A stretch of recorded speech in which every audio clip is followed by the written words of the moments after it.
Welcome. This is Logan Cockrum with Action Coach Bluegrass in Southern Indiana, and you're listening to the Success Through Action podcast, where we're talking to successful business owners to hear their stories and how they took action to grow their businesses. Good morning, David. How are you doing today? I'm doing pretty good. How are you? Doing pretty good. Thanks for meeting with me this morning. If you don't mind, go ahead and tell me a little bit about yourself before we get into Linchpin Performance. Yeah, so I'm Dave. I live here in Louisville, Kentucky. I own Linchpin Performance, or a performance-based physical therapy company. So I've been doing that for about 2 years. Got a wife, Emily, daughter, Elise, who's about to turn 2 this next month. So it's been a whirlwind, and I think it's just going to be getting crazier and crazier every year from here on out. So Dr. Dahl, you just talked about family a little bit. I remember in our previous conversation, we talked about your educational background and how you're from the Louisville area or Kentucky. Can we kind of discuss your educational background? Yeah, sure. So I went to Western Kentucky University down in Bowling Green. That's where I'm actually from. And I was actually on the pre-med track. And so I ended up doing a double major of chemistry and biology, because that's what you do when you go to med school. Got into medical school, and I went there for a little while, and I absolutely hated it. So I started just picking my brain of like, well, what the heck do? I know this is not something that I want to do for the rest of my life. Unfortunately, I only figured that out by going. And I liked all the classes where you did hands-on stuff. And so I was like, well, do I go to be a massage therapist, or do I physical therapy, or do I do chiropractic, or do I just suck it up so I can become like a sports ortho in medical school where you can do all the hands-on stuff? And that was the time where the healthcare system was starting to become, I guess there's a lot of unknowns, because like Obama had just gotten into office, and it's like, is this free healthcare for all? What's that going to look like? Right. And I think that just got me really stressed out, because with the whole family aspect, I wanted a job that when I left that job, I could be home and I could be with my family, and I could have vacation time and not be on call. Like, a lot of my family is in the medical field. And so I grew up with them being on call and having to leave on Christmas, or having to not even be there for certain holidays. Like, that's not something that I want. And so I think just through a series of events, I realized that's kind of the path or the trajectory that I was going if I continued to stay in medical school. And so I started looking around. I liked physical therapy because of just my sports background. I grew up doing all kinds of sports, but I don't necessarily have a passion of working with like the super elderly adults, or the knee replacements, or the stuff that you generally think of when you think of physical therapy, like the stereotypical physical therapy. But you can do all the joint manipulations that you can do as a chiropractor. You have a little bit more autonomy. You get more one-on-one time with people. And I was like, I bet you I could turn it into something that's more suited to just my style and what I'm looking to get out of a job and out of life. And so I applied, and whenever I got into PT school, I went in and turned in my resignation to medical school the next day. And yeah, so it was good. So I ended up doing PT school in Bowling Green, Kentucky. And then we immediately moved out to the Seattle area. Got an incredible job out there that had a really high focus on the active person, right? So like a lot of firefighters and police officers and CrossFitters, and the PTs that I worked with were second to none. They were top notch, and they just fed into me the entire time. And I was like, oh, well, this is a really cool niche that you guys have. So then worked there for a little while, about 3 years. And then my wife wanted to start having some babies. And she's like, hey, let's move closer to my family, which is in Louisville. Moved to Louisville, had a kid, and I just couldn't find a job that was similar. My standards were way too high, and I just could not find anything that scratched that itch. So talking with my wife, I was like, the only way that I think I'm going to be able to stay in the medical field is if I go out and honestly do my own thing. Like, if I create my own thing, and it's going to be hard, it's going to be tough, but I think this is what needs to happen. And my wife, being the saint that she is, she was like, all right, do it, but don't go full-time first, maybe get a full-time job somewhere and make it a side hustle and then turn that side hustle into a full hustle. So we did that. So I got a full-time job at a nursing home. And what do they say? Like your 9 to 5 pays your bills and your 6 to 12 builds your empire. And so I started seeing people at night. I would like travel to their house or have them come over to my house, and COVID hit and messed everything up. That was about the time when COVID hit that I was like, I can't really rely on anybody else other than myself. So I need to do this well, and I need to like jump into the deep end a little bit more than I have been. And so I went ahead, subleased an office out of an incredible gym here in Louisville with access to the gym. And it was a bodybuilding gym. So a ton of bodybuilders, people who are just there constantly. I got to have a lot of fun working with them. And that was the first time that I was like, oh, this is like very similar to what I was doing up in Washington State. So then it just kind of took off from there. I was there for about 2 years. And with the business expanding and the business needs expanding and looking to bring on some hires here this 2023, I ended up moving to a freestanding location back in August, and I'm loving it, man. Do you mind talking about your position out in Washington State? Is that more common to have a product for that type of clientele out there?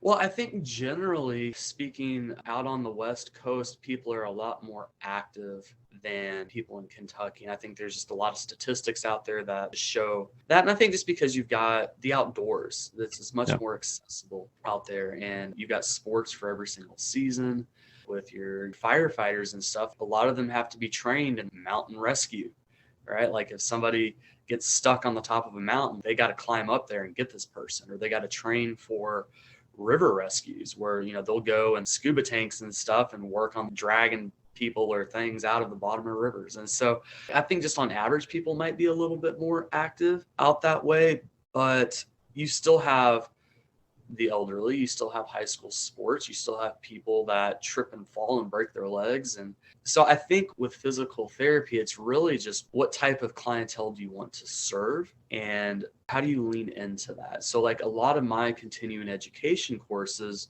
were based off of working with that clientele versus if I was working in a place that maybe had a neuro focus of like strokes, I might take a lot of continuing education courses focusing on that, because that stuff I know nothing about, because that's not the population I work with or really have a desire to work with at this point in my career. And so I think you look at different physical therapy offices and different physical therapy practitioners, and they're all going to have their passions that they decide to focus on. And I just think the place that I was in just attracted a lot of physical therapists that like to work with that active population, and that's what they decided they wanted to really hone in on. Well, the reason that it's interesting to me is that I feel like that's an underserved population. Although you're probably right that there's a larger segment of the pie that falls into that active category out there. I think that there's an underserved portion of the population here that doesn't have access to focused physical therapy on their particular element. And the reason I say that is because I was in the fitness industry for 10 years, and I would say a good 4 or 5 of those years I spent working with those folks myself. I was outside of my realm of expertise. I definitely think that they would benefit from somebody that was more educated on how to improve actual dysfunctions. For me, a lot of it was just general strength training and general fitness, but I would have definitely referred a lot of my clients to someone like you. So even though it's not as common out here for there to be a huge segment of the population that would take advantage of your services, I think it's underserved at the same time. I would agree. Yeah.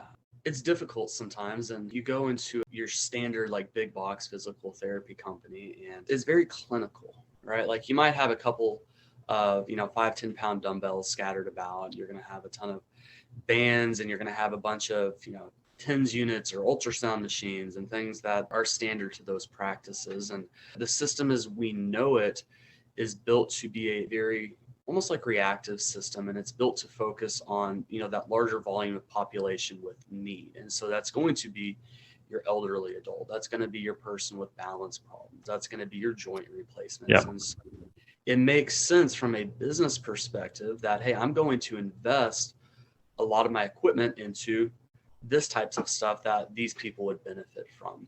So then all of a sudden you get this, 35-year-old CrossFitter that comes in with some shoulder impingement issues, and they're looking in there. It's like, how am I going to get better with a 10-pound dumbbell? Or how am I going to get better with a couple little electricity pads on me and an ice pack? And they're not, because that typical system is not built for them. It's a numbers game. Yeah, so it's an incredibly underserved population. And so when I set out to build Linchpin Performance, my office looks like a gym, right? Like I've got a squat rack and I've got a couple different bars and I've got kettlebells that go up to 95 pounds and sandbags and maces. It looks like a gym because active problems require active solutions. And so it makes it fun. So what type of clientele are you seeing right now? Obviously the active, but do you see a wide range of age groups and sports backgrounds?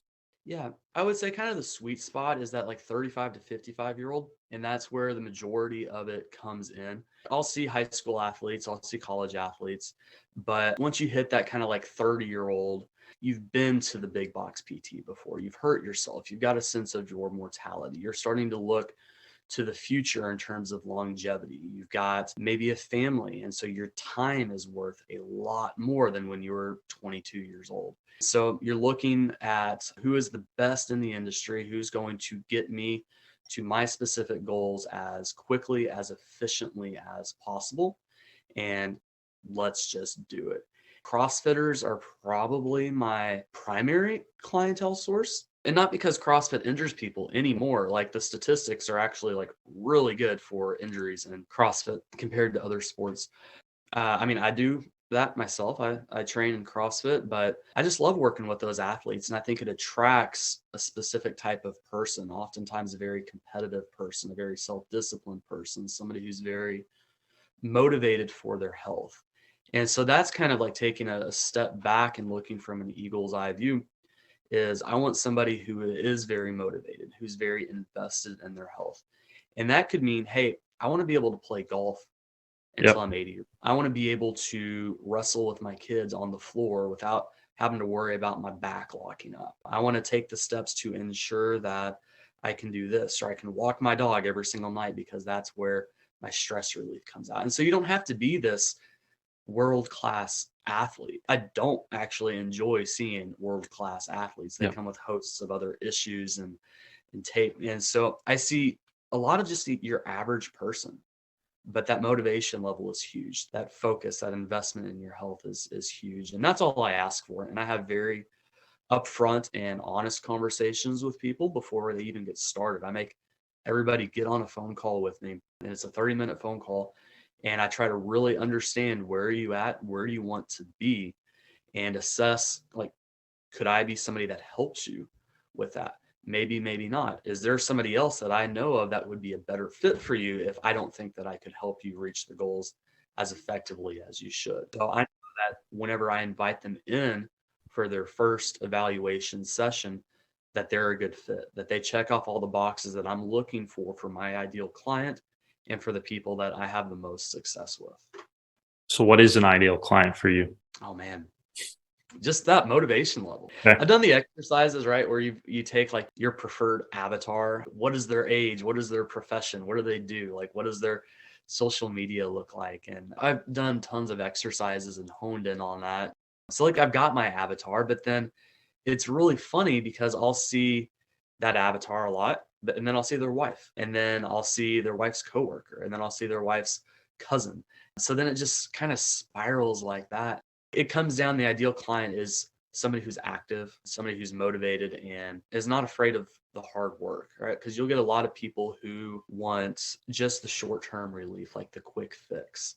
I'm just like, hey, like crack my neck, like I, get my neck cracked every week and, I feel great. And I'm just like, well, that's fine. But like, why do you feel like you need to get your neck cracked every week for the rest of your life? Isn't that kind of like kicking the can down the road? Like, would you rather not figure out the source of the issue and dig it up by the root and maybe never have to have your neck cracked ever again? And I refuse to be the quick fix guy.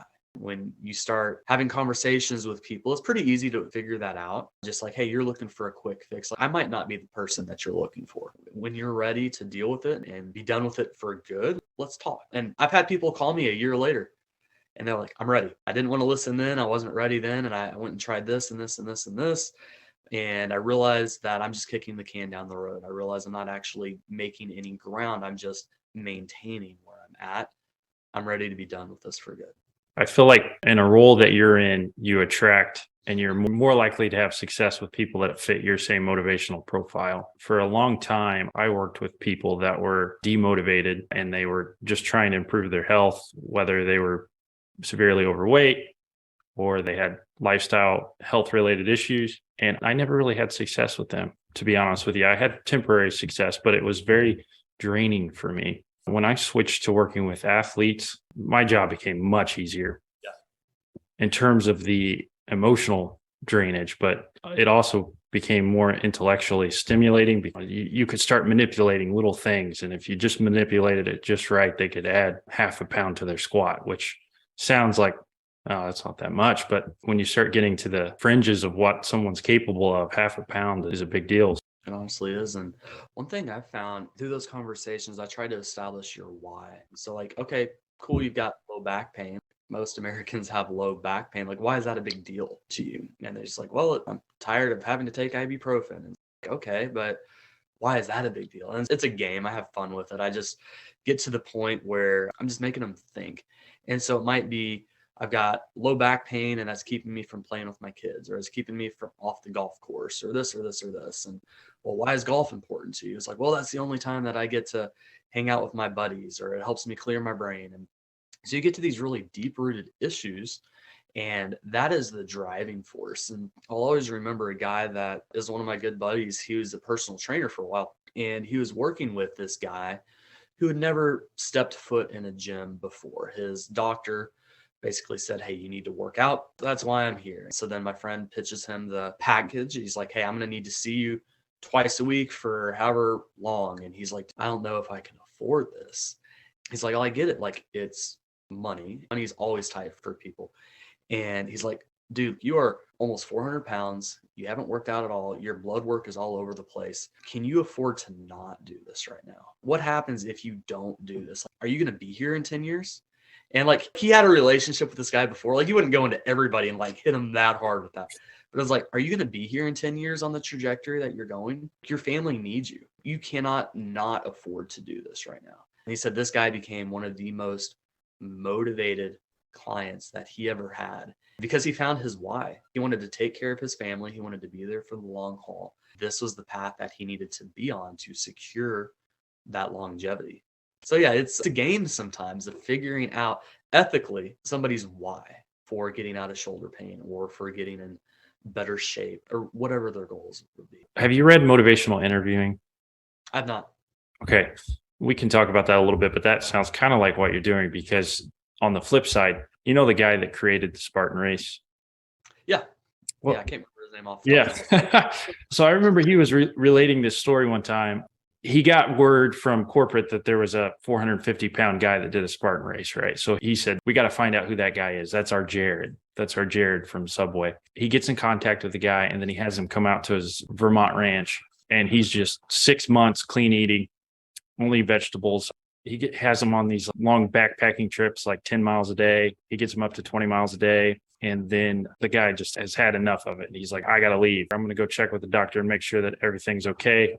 All I've ate for 4 months is vegetables. And the Spartan guy looks at him and he says, so you're telling me that you've spent 20 years as a truck driver, very sedentary, eating fast food, and you never once worried about your health, but you're in the best shape of your life and you're wanting to go to a doctor to do blood work. And the problem I have with that, that's a really great story, right? It's very rational for what he said, but I've looked into that guy and I think he's relapsed, right? So he lost all this weight and he relapsed, and it's because he was imposing a why in some respect. And what motivational interviewing, it's drawing out the why, but you're making them draw it out. And that sounds exactly like what you're doing. It's not telling them what their why is. It's asking very pointed questions for them to determine, why is golf important to me? I think that's an interesting approach that you have. It's going to have way more success for your clients. Why are you coming here? It's not just because of your low back pain. It's because you want to be playing golf till you're 80 years old. And I think that's pretty profound. Fun working with motivated clients. Yeah. life giving rather than life sucking. Yep, that's how it feels. So what are your plans for the future? Lots of potential. You caught me just after doing an annual planning day. For this coming year, I'm going to be hiring a staff physical therapist. I'm a very niched practice. I focus on very specific types of people. And so I want to bring the same thing on with physical therapists that work for this company. And so have them be a very niched practitioner.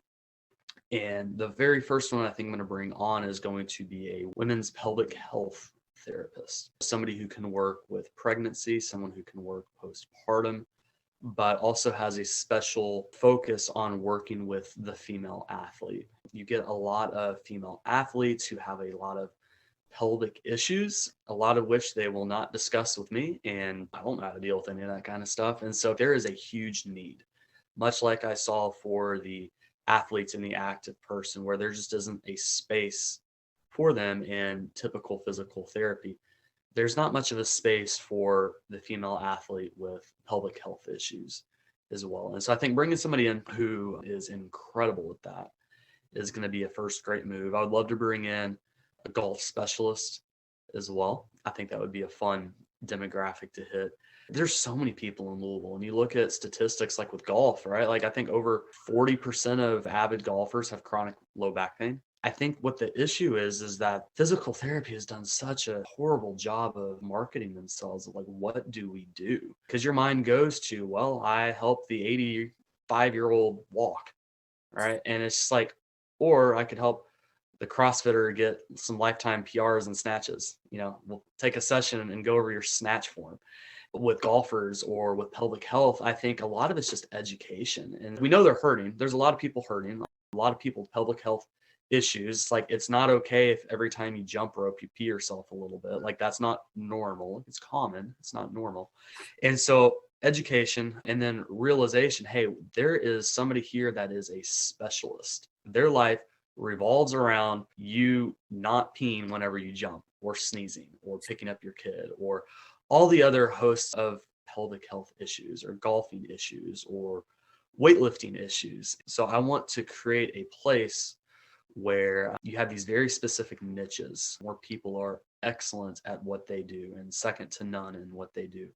And then just educate. One of the things that we do, and I'm taking a big push towards in 2023, is doing more events. So coming and teaching, say like a shoulder workshop at a CrossFit gym or an F45, or when I bring on a pelvic health person, have them come in and do a teaching or education session, or doing injury screens at places. So really just kind of getting out there and serving, getting in front of people and sharing knowledge and saying, hey, this is something that I see all the time. You shouldn't have been dealing with this for the last 10 years. This is an easy fix. Why don't you come on in and let's figure it out? Or, hey, I know this person that would be a great fit for you. Let me give you their number. Go reach out to them. They take care of people like you all the time. That's one of the major things I want to focus on for 2023. So David, we've talked a little bit about the differences between you and the big box PT model, but let's go ahead and dive into that for a second. Let's kind of talk about what sets you apart from the big box. Yeah, so I'm primarily direct access, which means you can walk in off the street and say, hey, my back hurts.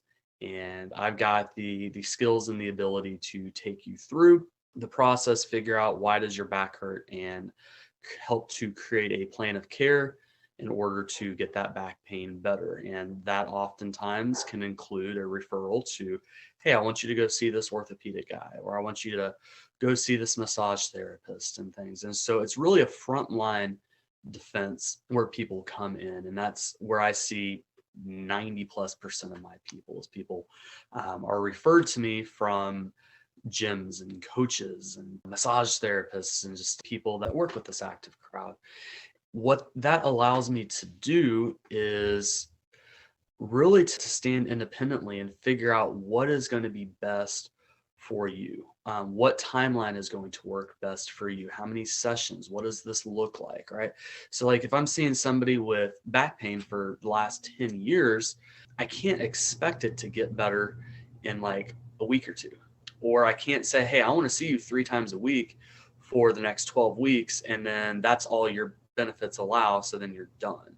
It might be, hey, a lot of this, there's going to be a lot of work. I'm going to position myself as a guide, and I'm going to help you, and I'm going to teach you to be a better manager of yourself. And so we might see you once a week for the first little while until you get a handle on things. And then, okay, let's bump it out a couple of weeks. And then how about we do once a month for a while? The entire time I'm giving you homework, I'm giving you programming to work on between these sessions, because it's not going to be an overnight fix. We talked about how I'm not a quick fix person. I am a long fix person, but we want to ensure that this back pain in this example never comes back again. And if something ever does happen, that you've got the tools of like, oh, well, what did we do this first few times? You've got the tools, you've got the independence, you've got the confidence to take yourself as far as you're able to take yourself, and ideally not have to enter the medical system. And the frustration of a lot of physical therapists is one of volume. We're turning it into a very volume-based organization. I think a lot of it's just necessity to keep doors open.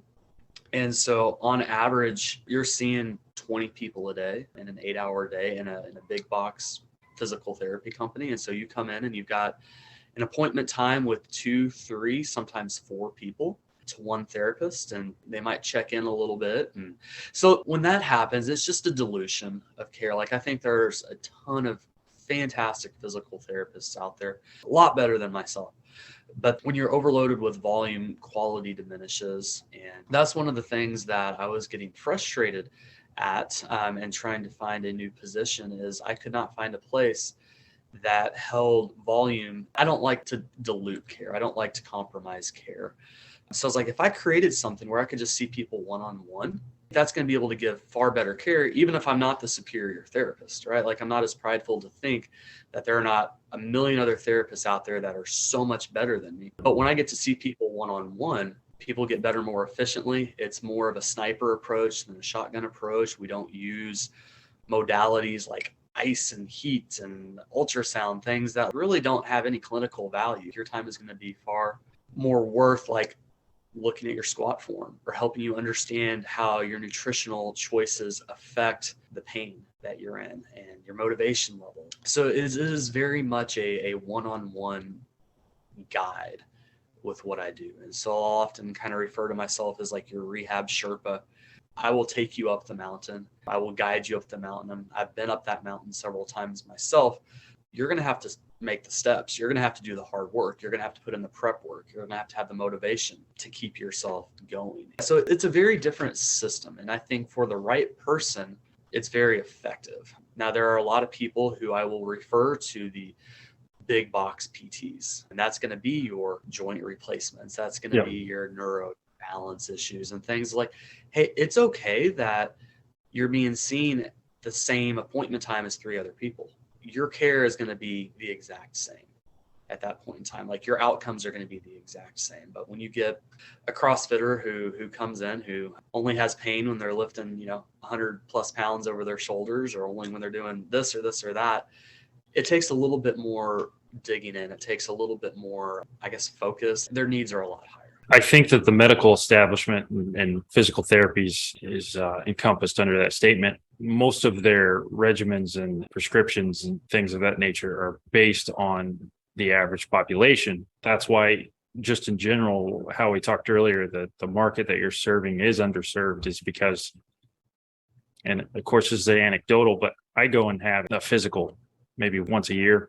And I went to a couple different GPs for that, general practitioners. And consistently over the last 10 years, I've been asked if I have fainting spells. It's like, no. And they're like, well, your blood pressure is very low. And based on the average population of 120/80, I have very low blood pressure. And of course, that's very small, but that's indicative of our standards are based on the average population. And the same thing is true with physical therapy. So if you go to a big box PT studio, the prescriptions are going to be for the joint replacements and the elderly. Yeah. So I'll see a lot of people who have quote unquote failed physical therapy. Like, I tried this before, it didn't work. So yeah, I've just carved out a population with that. But there was a lady that I saw, actually just discharged her a couple of weeks ago. She is a mid-30s, super active tennis player, ended up blowing her ACL about a year or so before we came into contact. And she graduated physical therapy. They let her go. She's like, hey, I'm still having severe knee pain. I'm still having crazy amounts of swelling. You did a running test on me, but you looked to see if I could run for 30 seconds. You saw it and you put a check on a box. Didn't ask me if it hurt. Hurt really bad. She's like, this just isn't okay. And so she came to me, and that first session, we did the assessment and found a bunch of stuff. Then I gave her exercise program.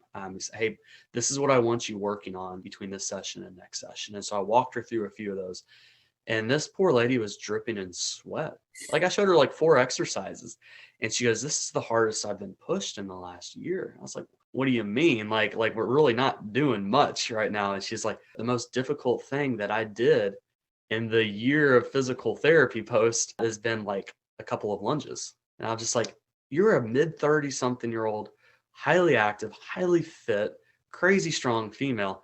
And for an ACL rehab, the hardest thing you're going to do is lunges. Like, no, you should have been doing like some crazy plyometrics. You should have been doing sprints and box jumps and back squats and just all this crazy stuff. And so that's all the stuff that we did together. And she doesn't have knee pain anymore. And she's back to tennis and playing and doesn't have fear. And it's just fun. To be fair, if you're a 60-year-old average American, doing a lunge, It's a lot. yeah. No, 100%. And so just to your point, the focus of the model would oftentimes be your older, elderly, deconditioned adult. And then when you get somebody who does not fit that stereotype and treat them the same, that the outcomes aren't going to be the same because the demands of this person's life are far different. And so creating a specialty of sorts that gives the active people a home, and the understanding that, hey, everything we do is 100% customized. There's no cookie cutter exercises. There's no pre-printed sheets out there that I'm going to give you to take home to fix your leg. Everybody's is going to look differently. And all of my patients have my cell phone number, and I bug them every single session to use it. Right? I was like, I'm not seeing 30 people a day. I think my record is seeing 35 people a day. I'm not seeing 30 people a day. Like, I don't like to see more than 5 in a day. Use my phone number. If an exercise goes wrong, if you have a question about anything, shoot me a text message. Let's hop on a phone call. I am your rehab Sherpa. I'm guiding you through this process. And the worst thing that you could do if an exercise is not going well is to stop doing it or to keep doing it until the next time we see each other, because then we're having to figure out how to calm things down that you've pissed off over the last week, or try to get the momentum built up again. And we want to be as effective as we can every single session that we have. And so between sessions, reach out, contact me. Let's talk through this, because they're reaching their goals is the central aspect to this business. It's not satisfying their insurance requirements for, hey, can you do this or this or this? Can you run for 30 seconds? I don't care if it hurts. Can you run for 30 seconds? Check. Cool.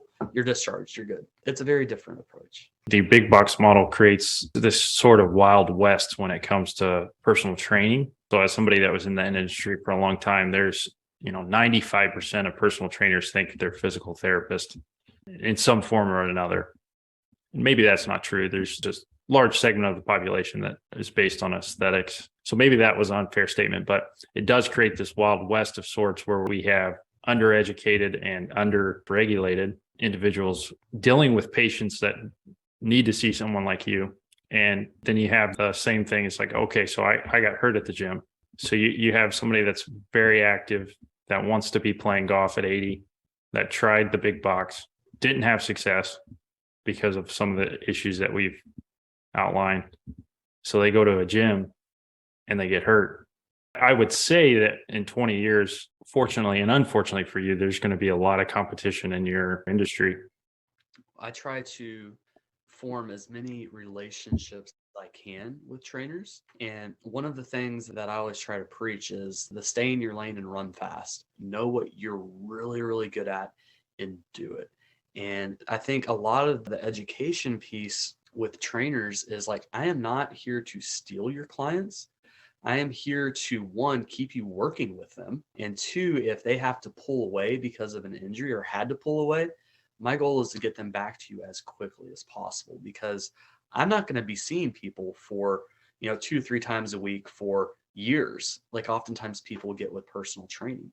And so the effect that personal trainers can have on people's lives is so far beyond comparison of any small effect that I'll have on people. Like, I am going to help you adjust, get you out of pain, teach you some better movement habits. But when you go to your trainer, they're focusing on diet, nutrition, they're focusing on hypertrophy, your cardio. And so I think once trainers understand that, it's just like, hey, anytime anybody has pain and it's not getting better, like it's getting worse, and you start to understand a trajectory with that, get them in, have them say, go reach out to Dave. And then I'm going to call the trainer and I'm going to send them an email, obviously with the patient's permission. But it's like, here's what I'm seeing. Here is what I've proposed in terms of a plan of care. A lot of this you guys can work on yourself. Maybe focus a little bit more on hip strength, or I'm noticing, hey, their quad isn't firing super well on this side, or hey, their footfall in this position really sucks. Maybe work on that a little bit, integrate that. And they're like, oh yeah, cool, let's do it. And then you start to see people, they get better so much faster whenever you have the trainer on board. And then this person stays with the trainer forever because they're the one that's in the limelight of just like, oh yeah, you're working on all this. You're humble enough to say, hey, go see this guy for a little bit for a small course correction. And you've got yourself a lifetime client, which is amazing. I try not to view it as a competition of any sort, but it's like, if we create this beautiful relationship, just free flowing back and forth, as long as people are appropriate, that's the best of both worlds. And that's what I tell gym owners as well, as just like, hey, like, your income is coming from people's membership dues. What happens if they have a shoulder surgery and they're out for the next year, right? They're not paying their dues. How much is that worth to you? Or I could educate you, I could educate your trainers and everybody in your gym to listen and to hear.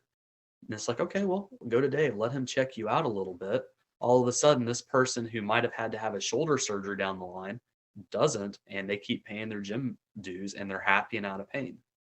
And so it's just one of those win-win-win situations. And I think, I mean, there's so many people, there's so much need in the world for healthcare and for everybody. There's so many pieces of the pie.